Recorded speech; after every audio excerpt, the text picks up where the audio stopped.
Market-Adjusted Performance Indicator. The Market-Adjusted Performance Indicator, MAPI, measures the performance of a company's management using a relative performance indicator designed to capture management performance as holistically as possible by covering both short-term success and long-term impact. The MAPI is an important element for targeted corporate governance.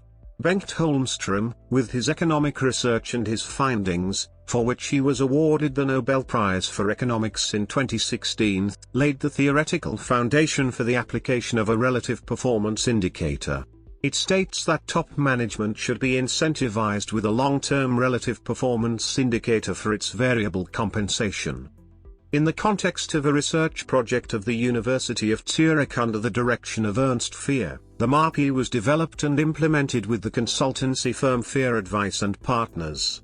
To do this, a listed company's total shareholder return, TSR, is compared with the TSR of a customized, relevant peer group. This way external market shocks, for which the management should be neither rewarded nor penalized, can be excluded. The difference between the TSR of the company and that of its peer group provides insights into the actual performance of the CEO and top management. This makes management performance transparent.